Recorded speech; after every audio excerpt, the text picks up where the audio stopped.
தேவனே வாழ்க. உள்ளொரு ஜோதியே வாழ்க. உள்ளம் நிறைந்தோனே வாழ்க. நீங்காதொருவனே வாழ்க.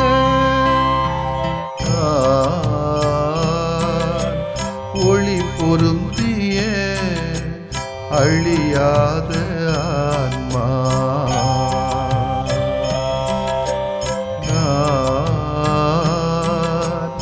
ஒளி பொருந்திய அழியாத ஆன்மா. நீ என்னில் நான் உன்னில் ஈஸ்வரா. நீ என்னில் நான் உன்னில் ஈஸ்வரா.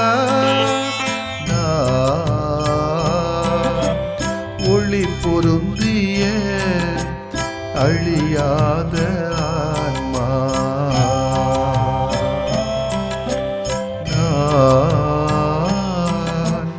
ஒளி பொருந்திய அழியாத ஆன்மா.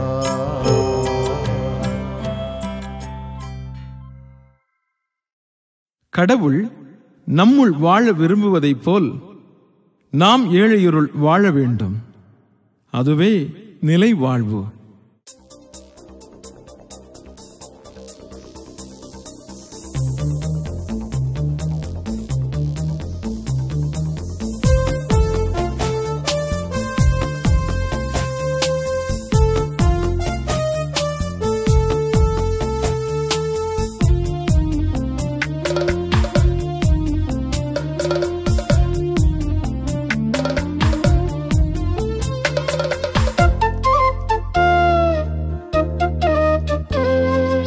அழியாத உணவே அகலாத உறவே அகமெழுந்து உயிர் வாழவா. அழியாத உணவே அகலாத உறவே அகமெழுந்து உயிர் வாழவா. அழகான உந்தன் அன்பான சிந்தை. அழகான உந்தன் அன்பான சிந்தை. அகலாக்கி வழி காட்டவா.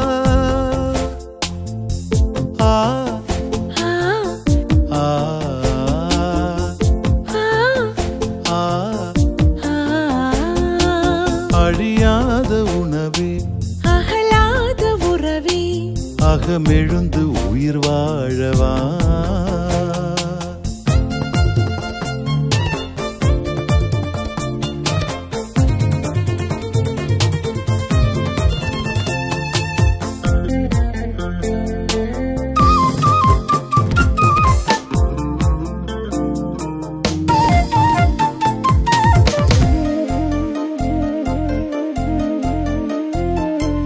தனியாகும் போதும் தடுமாறும் போதும் தகைவில்ல நட்பின் துணையாகவா.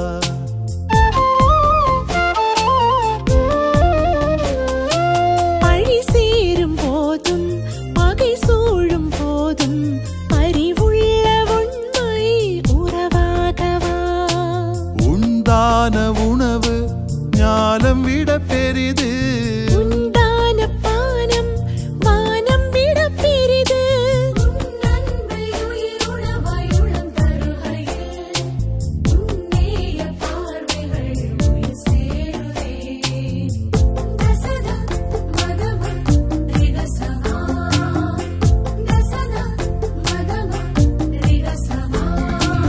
அழியாத உணவே அகலாத உறவே அகமெழுந்து உயிர் வாழவா.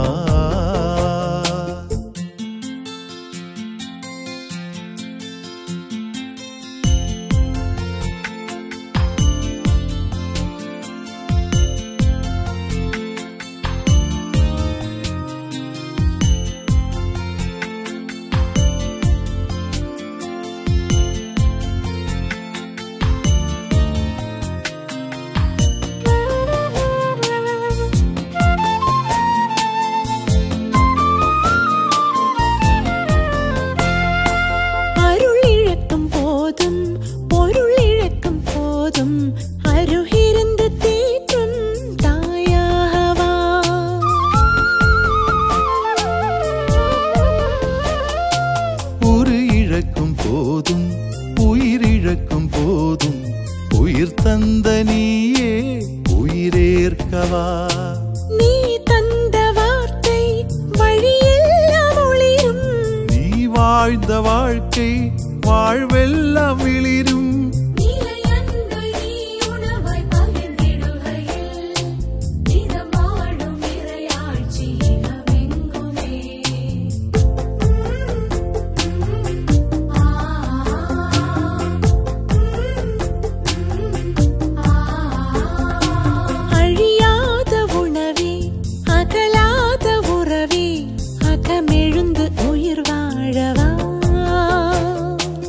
அழியாத உணவே அகலாத உறவே அகமெழுந்து உயிர் வாழவா. அழகான உந்தன் அன்பான சிந்தை, அழகான உந்தன் அன்பான சிந்தை அகலாக்கி வழிகாட்டவா. ஆ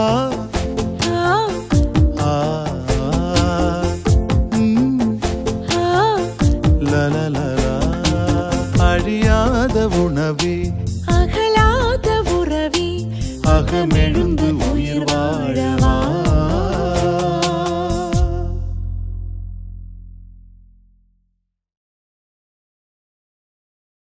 மத்தேயு எழுதிய நற்செய்தி அலகு 23 இறை சொற்றொடர்கள் 27 முதல் 32 முடிய. அக்காலத்தில் இயேசு கூறியது, வெளிவேடக்கார மறைநூல் அறிஞரை பரிசேயரே, ஐயோ உங்களுக்கு கேடு! ஏனெனில் நீங்கள் வெள்ளையடித்த கல்லறைகளுக்கு ஒப்பானவர்கள். அவை புறம்பே அழகாக தோற்றமளிக்கின்றன, அவற்றின் உள்ளேயோ இறந்தவர்களின் எலும்புகளும் எல்லா வகையான அழுக்குகளும் நிறைந்திருக்கின்றன. அவ்வாறே நீங்களும் வெளியே மக்களுக்கு நேர்மையாளராக தோற்றமளிக்கிறீர்கள், ஆனால் உள்ளேயோ போலித்தனமும் நெறிகேடும் நிறைந்தவர்களாக இருக்கிறீர்கள். வெளிவேடக்கார மறைநூல் அறிஞரை பரிசேயரே, ஐயோ உங்களுக்கு கேடு! ஏனெனில் நீங்கள் இறைவாக்கினர்களின் கல்லறைகளை கட்டுகிறீர்கள், நேர்மையாளரின் நினைவு சின்னங்களை அழகுபடுத்துகிறீர்கள். எங்கள் மூதாதையர் காலத்தில் நாங்கள் இருந்திருந்தால் இறைவாக்கினர்களின் கொலைக்கு உடந்தையாக இருந்திருக்க மாட்டோம் என்கின்றீர்கள். இவ்வாறு நீங்கள் இறைவாக்கினரை கொண்டவர்களின் மலிமறைவினர் என்பதற்கு நீங்களே சாட்சிகள். உங்கள் மூதாதையர் செய்த கொடுமையின் அளவுக்கு நீங்களும் செய்து முடியுங்கள். ஆண்டவரின் அருள்வாக்கு. இறைவா உமக்கு நன்றி. கிறிஸ்து இயேசுவிலே பிரியமுள்ள சகோதர சகோதரிகளே, பரிசேயர்களையும் மறைநூல் அறிஞர்களையும் சதுசேயர்களையும், ஏன் உங்களையும் என்னையும் இயேசு கண்டிக்கின்ற கண்டன மொழிகளாலே மத்திய நற்செய்தியிலே பல அதிகாரம், குறிப்பாக 23ஆம் அதிகாரம் நிறைந்துள்ளது. கொஞ்சம் ஆய்வு செய்து பார்ப்போம். வெள்ளடிக்கப்பட்ட கல்லறைகள், மேல மினுக்கம் உள்ள புழுக்கம் என்று சொல்வது போல கொஞ்சம் பேரை பார்த்துருக்கிறேன். யாரையும் குறை கூற விருப்பல்ல. நேற்றைய வாசகத்தின் தொடர்ச்சியாகத்தான் இன்றும் இயேசுவின் கண்டன மொழிகளை கேட்கிறோம். வெளிவேடக்காரர்களே என்று அவர்களை அழைத்த இயேசு அவர்களுக்கு கொடுக்கிற இன்னொரு பெயர் வெள்ளையடித்த கல்லறைகள். இது சாமியார்கள் மட்டும் நினைச்சதாங்கப்பா, எல்லாரும் தான். அவை வெளியே அழகாக தோற்றமளிக்கின்றன, உள்ளேயோ எலும்புகளும் அழுக்குகளும் நிறைந்திருக்கின்றன. அதுபோலவே வெளி பார்வைக்கு நேர்மையாளர்களாக காட்சி தருகின்ற பரிசேயர்களும் பரிசேயர்களைப் போல இன்றைக்கு நடமாடுகின்றவர்களும் உள்ளே போலித்தனமும் நெறிகேடும் நிறைந்தவர்களாய் இருப்பதை இயேசு அன்று மட்டுமல்ல இன்றைக்கும் சுட்டி காட்டுகிறார். நெறி என்பது மனித இனத்தின் அடிப்படை ஒழுங்கு. நெறிகேடு என்பது அந்த ஒழுங்குமுறைகளை தூக்கி எறிந்துவிட்டு மன விருப்பம் போல வாழ்வது, கால் போன போக்கிலே வாழ்வது என்று சொல்லுவோமே, அது போல அது விலங்குகளின் வாழ்வுக்கு சமம். எனவே நன்னறி மிக்கவர்களாய் வாழ்வது என்பதே நமது அழைப்பு. அனைத்து மனிதர்களும் நிறையிலே சிறந்தோராய் வளர வேண்டும், வாழ வேண்டும் என்று கடவுள் விரும்புகிறார். அது 100% நடக்காது. இருந்தாலும் கொஞ்சமேனும் முயற்சி எடுக்கலாமே. நெறி பிறழ்ந்து வாழ்வோர் வெளி தோற்றத்திற்கு அழகாக தோன்றினாலும் உண்மையில் வெள்ளையடித்த கலைஞர்களாகவே வாழ்கிறோம். நாம் எப்படி என்று நமக்குள்ளே ஆய்வு செய்வோம். மின்னுவது எல்லாம் பொன்னல்ல, வெளுத்ததெல்லாம் பாலும் அல்ல, கருத்ததெல்லாம் கருப்பட்டியும் அல்ல. ஏன்னா பால்லே விஷயம் இருக்குது, கருப்பட்டிலையும் கலப்படம் இருக்குது, பொன்னுலையும் கலப்படம். பொண்ணுக்குள்ளே இரும்பு வச்சிருக்கிறான். கண்ணுக்கு அழகாக தோன்றுவது உண்மையிலேயே அதற்கு நேர்மாறாக கூட இருக்கலாம். பாம்பு கயரா தெரியும், கயறு பாம்பாவும் தெரியும். இயேசு பரிசேயரையும் மறைநூல் அறிஞரையும் குறித்து பேசியது இதுதான். அவர்கள் வெளியே மக்களுக்கு நேர்மையாளராக தோற்றமளிக்கிறார்கள். உள்ள போலித்தனம் நிறைய இருக்குது. பாலஸ்தீன் நாட்டு வழக்கப்படி சாலையோரங்களில் கல்லறைகளை அமைப்பது உண்டு. அக்கல்லறைகளை அணுகி சென்றாலோ தெரியாமல் தொட்டு விட்டாலோ தீட்டு ஏற்பட்டுவிடும் என்று மக்கள் நம்பினார்கள். எனவே அக்கல்லறைகளுக்கு அருகிலே மக்கள் போய்விடாமல் இருக்க அவற்றின் மீது வெள்ளை பூசுவது வழக்கம். குறிப்பாக மக்கள் அதிகம் நடமாடுகின்ற காலமாகிய விழா காலங்களில் இவ்வாறு கல்லறைகள் வெள்ளை அடிக்கப்படும். அப்போது சூரிய ஒளியில் அக்கல்லறைகள் மீது வீசும்போது அவை பளிச்சென்று தோற்றமளிக்கும். இதை பார்த்து பழகிய இயேசு பரிசேயரும் மறைநூல் அறிஞரும் வெள்ளை அடிக்கப்பட்ட கல்லறைக்கு ஒப்பாவர் என்று உரைத்தார். மக்களை தீட்டுப்படுத்துவது யாது? வெளியே மின்னிக்கொண்டும் உள்ளே அழுகியவற்றையும் தாங்கிக் கொண்டும் இருக்கின்ற கல்லறை போல இயேசுவின் எதிரிகளும் உள்ளே அழுக்கு நிறைந்தவர்களாக வெளியே மட்டும் கவர்ச்சியுடையவர்களாக இருந்ததால் அவர்களது நிலை ஏற்கத்தகாது என இயேசு கூறுகிறார். நம்மிலே பலரும் இப்படித்தான் செய்கிறோம். வெளியிலே கவர்ச்சியை உண்டாக்கி கொள்கிறோம். உண்மையாகவே நம்மை தீட்டுப்படுத்துபவை நாம் ஏற்படுத்துகின்ற கவர்ச்சிகளும் பேராசைகளும் அழுக்காரும் சிற்றின்ப நாட்டங்களும் ஆணவமும் வெளிப்படாத தன்மையும் ஆழ்பார்த்து செயல்படுவதும் தான் என்பதை நாம் புரிந்து கொள்ள வேண்டும். மக்களிடையே நிலவிய அநீதிகளை சுட்டிக்காட்டி இறைவாக்கர்களை பண்டைய காலத்தில் கொண்டு போட்டவர்களே இந்த இறைவாக்கர்களுக்கு அழகிய கலர்களை கண்டித்து வைத்தார்கள் என்பது முரண்பாடான உண்மை. இயேசு எதிர்பார்க்கின்ற தூய்மை வெளித்தோற்ற மட்டுமல்ல, மாறாக நமது உள்ளத்தில் நாம் கடவுளுக்கு ஏற்புடைய பிள்ளைகளாக முடிந்த வரைக்கும் வாழ முயற்சி எடுப்போமே. இன்றைக்கு திருச்சபையானது ஒரு தாயாக, கைப்பெண்ணாக, உறுதிமொழி ஏற்காத மறைப்பணியாளராக புனித மோனிகாவை நினைவிலே கொள்வோம். திருமண பிரச்சனைகள், ஏமாற்றமடையும் குழந்தைகள், பாலியல் வன்கொடுமை அல்லது துரோகத்தால் பாதிக்கப்பட்டவர்கள், துஷ்பிரயோகம் மற்றும் உறவினர்களின் மனமாற்றம், பொய் குற்றச்சாட்டினாலும் வதந்திகளாலும் பாதிக்கப்பட்டவர்கள் என்று பல பேருக்கும் பாதுகாவலியாக விளங்குகிறாள். மட்டுமல்ல, பிலிப்பைன்ஸ், அமெரிக்கா போன்ற நாடுகளுக்கும் பாதுகாவலாக விரும்புகிறார். இவர்கள் யாவருக்கும் இவருடைய பரிந்துரை நமக்கு தேவை. காரணம், மோனிகாருடைய வாழ்க்கையில தன்னுடைய மகனை முழுக்க அவர் எப்படி நடந்தாரோ என்பதை பற்றி நான் இப்ப பேச வரவில்லை. முழுக்க அவரை மனமாற்றியது இவளுடைய ஜெபம் ஜெபம் ஜெபம் மட்டுமே. எனவே நமக்கு தருகின்ற சக்திகள் எல்லாம் வாழ்க்கையில என்னதான் நடந்தாலும் சரி, நம்மளால் என்ன செய்ய முடியும்? இறைவேண்டல் மட்டும்தான் செய்ய முடியும். அதை ஒழுங்கா செய்து விட்டோம் என்று சொன்னால் நிச்சயமாக வாழ்க்கையில் நடக்க வேண்டிய நல்லவைகள் கடவுளால் நடந்தேறும் என்பதுதான் உண்மை. என்னுடைய வாழ்க்கையிலே நான் அனுபவித்தது தான் அப்ப சொல்றேன். எனவே இன்றைக்கு நிறைய பிரச்சனைகள், திருமண பிரச்சனைகள் இருக்கத்தான் செய்வது. குழந்தைகள் பாலியல் பலாத்காரங்கள், பொய் குற்றச்சாட்டுகள் நிறைய நடக்கும். அகுஸ்தீன் மானிக்கேயிசம் ஒரு புதிய மதத்தை தழுவி தம் தாயாரை மனநோக செய்தார். மகனுடைய போக்கினால் வேதனையுற்ற மோனிகா கிறிஸ்தவ சமய தலைவராகிய ஒரு புனித ஆயரிடம் சென்று ஆலோசனை கேட்டாராம். அவர் மோனிகாவிடம் சொன்னாராம், எவ்வளவு கண்ணீர் வழிந்தோடமாக இருந்த மகன் ஒரு நாள் மனம் திரும்புவார் என்று கூறிய சொற்கள் வரலாற்றிலே சிறப்பு பெற்றவை. எனவேதான் சொல்லுகிறேன், நம்முடைய கண்ணீர் நிறைந்த ஜெபங்கள் நிச்சயமாக நமக்கு நல்லவைகளை கடவுள் தருவதற்கு வாய்ப்பாக மாற்றும் என்பது உறுதி. அகுஸ்தீன் அன்றைய உலகின் கலாச்சார மையமாக இருந்த ரோம் நகருக்கு யாரிடம் சொல்லாமல் பயணமாகி போயிட்டார். இந்த மோனிகாவும் மோனை தேடி போயிட்டாங்க ரோமுக்கு. அங்கிருந்து சொல்லாமல் கொள்ளாமல் எங்க போயிட்டா மில்லருக்கு போயிட்டாரு. அங்கேயும் மோனிகா பின்தொடர்ந்தார். மிலன் நகர் பேராயரான அம்புரோசால் மனமாற்றமடைந்த அகுஸ்தீன் 17 வருட ஆண்டுகளுக்கு எதிர்ப்புக்கு பின்பு திருமுழுக்கு பெற்றார். அகுஸ்தீன் எழுதிய சுயசரிதை நூலாகிய கன்ஃபெஷன்ஸ் என்ற புத்தகத்திலே தம் இளமை கால அனுபவங்களை, தாம் தவறான வழியிலே சென்றதையும் பின் தாயின் நிறைவேண்டுதலால் மனமாறி அதை விரிவாக விளக்கியுள்ளார் என்பது நமக்கு சொல்லுகிற உண்மை என்ன? முடிந்த வரைக்கும் கடவுள் நம்முடைய காரியங்களை நமக்கு செய்ய வேண்டும் என்று சொன்னால் நாம் தூய்மையாக இருக்க வேண்டும், உள்ள தூய்மையாக இருக்க வேண்டும், நெறிமுறைகளோடு வளர வேண்டும்.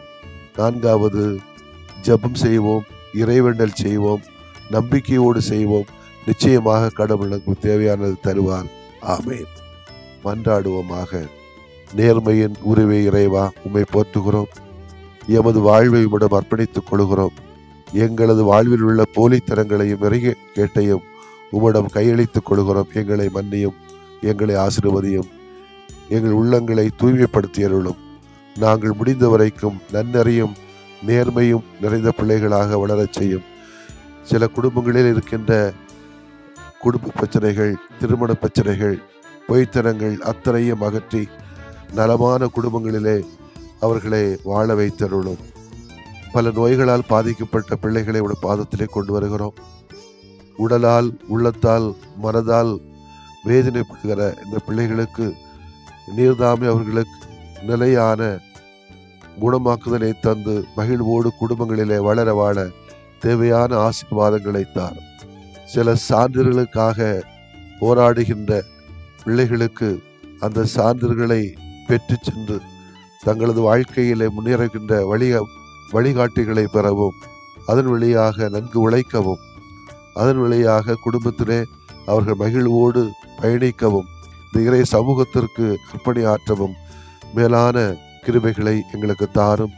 எங்கள் ஆண்டவராகிய கிறிஸ்து வழியாக உம்மை மன்றாடுகிறோம். ஆமென்.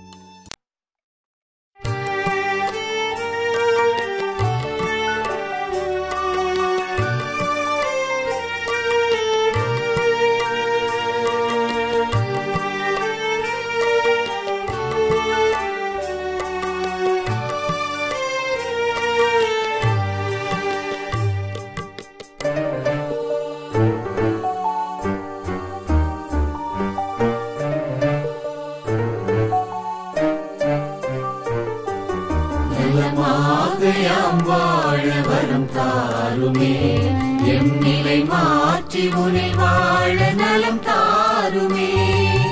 நலமாக யாம் வாழ வரம் தாருமே, எம் நிலை மாற்றி உனில் வாழ நலம் தாருமே.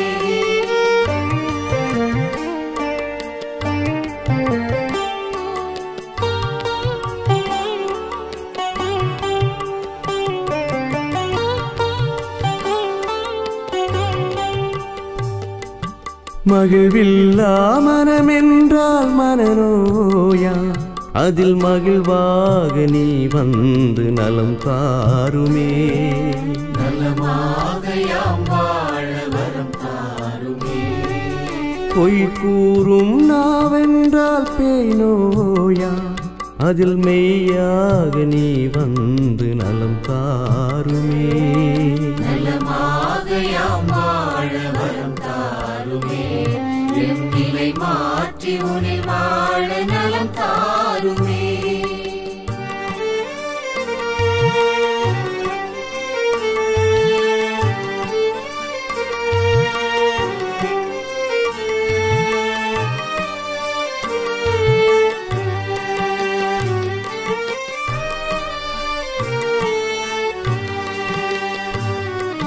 பாராட்டா பண்பென்றால் பகை நோயா, அதில் பண்பாக நீ வந்து நலம் தாருமே. நலமாக யாம் வாழ வரம் தாருமே. சினமொன்றே குணமென்றால் சிரம் நோயா, அதில் சிரிப்பாக நீ வந்து நலம் தாருமே. நலமாக யாம் வாழ வரம் தாருமே, எம் நிலை மாற்றி உனில் வாழ நலம் தாருமே.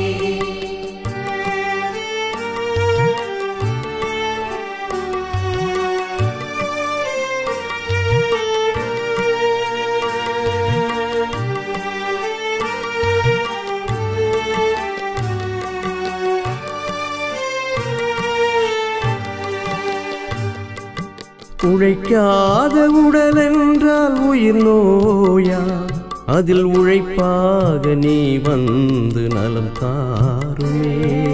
நலமாக யாம் வாழ வரம் தாருமே. கனியாத உளமென்றால் கடும் நோயா, அதில் கனிவாக நீ வந்து நலம் தாருமே. நலமாக யாம் வாழ வரம் தாருமே. எம் நிலை மாற்றி உனில் வாழ நலம் தாருமே.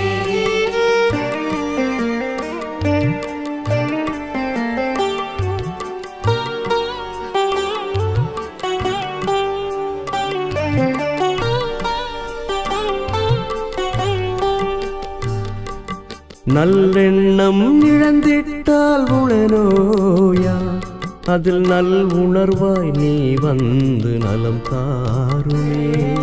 நலமாக யாம் வாழ வரம் தாருமே. நம்பிக்கை களைந்திட்டால் வாழ்வில்லையா, அதில் நலமாக்கும் நீ வந்து வாழ்வாகுமே. நலமாக யாம் வாழ வரம் தாருமே. எம் நிலை மாற்றி உனில் வாழ நலம் தாருமே.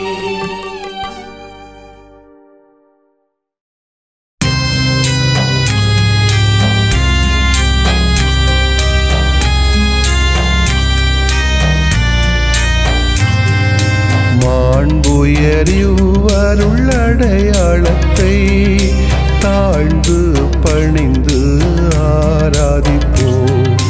பழைய நியம முறைகள் அனைத்தும் இனி மறைந்து முடிவு பெறுக. புதிய நியம முறைகள் வருக. புலன்களாலே மனிதன் இதனை அறிய இயலா. குறைகள் நீக்க நம்பிக்கையின் உதவி பெறுக.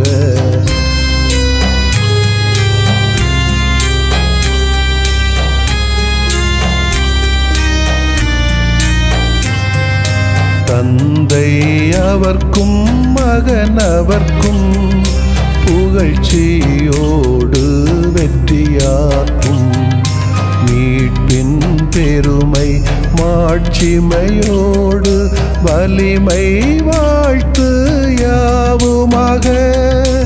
இருவரிடமாய் வருகின்றவராம் தூய ஆவியானவர்க்கும் அளவில்லாத சமப்புகழ்ச்சி என்றுமே உண்டாகுக. ஆமென்.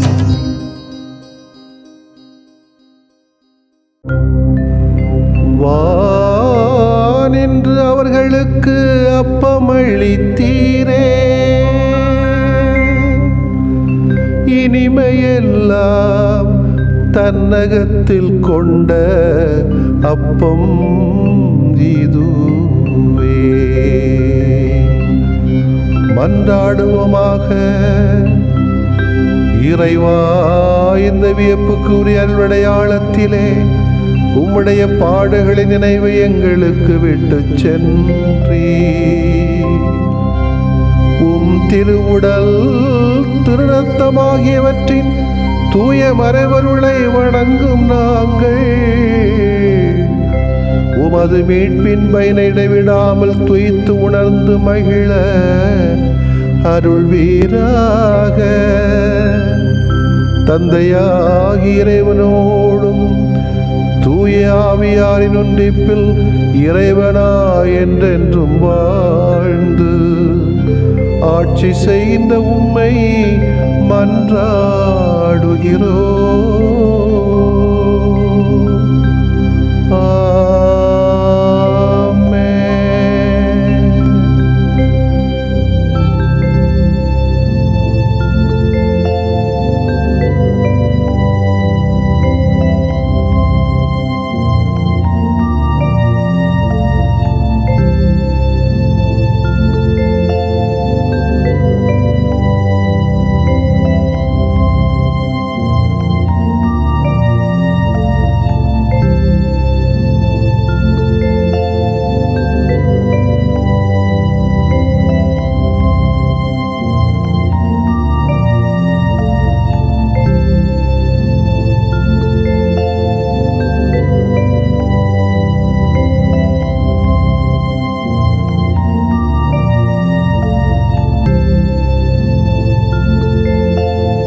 இலக்கு வாழ்வின் இலக்கணமே, இறைவனின் அன்னையம் பாசமே. இலக்கு வாழ்வின் இலக்கணமே, பாகுபாடற்ற வாழ்வா பாதம் பணிந்தோம் தாயே. பாகுபாடற்ற வாழ்வால் பாதம் பணிந்தோம் தாயே. கருவில் சுமந்த தாயே, லாலா லாலா, கனிவால் காத்திடு தாயே. வாழ்க நீர் வாழ்கவே, இறைவனின் அன்னையம் பாசமே. இலக்கு வாழ்வின் இலக்கணமே.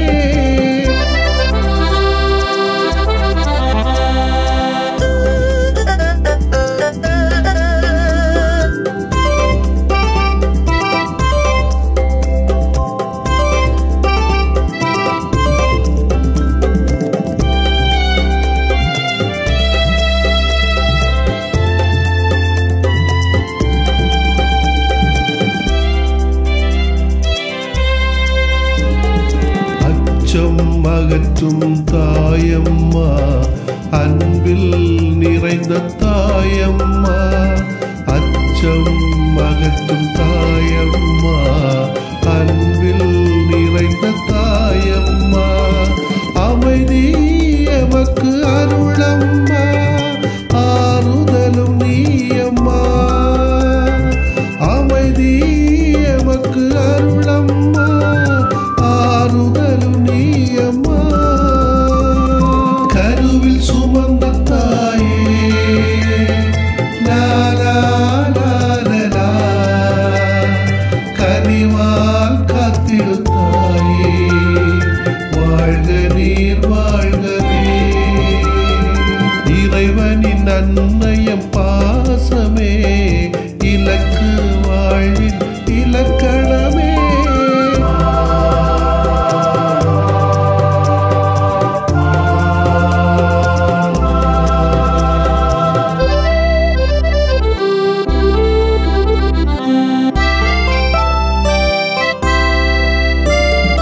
வாட்டும் நோய்கள் பாரம்மா, வலுவிழந்தோம் கேளம்மா. வாட்டும் நோய்கள் பாரம்மா, வலுவிழந்தோம் கேளம்மா.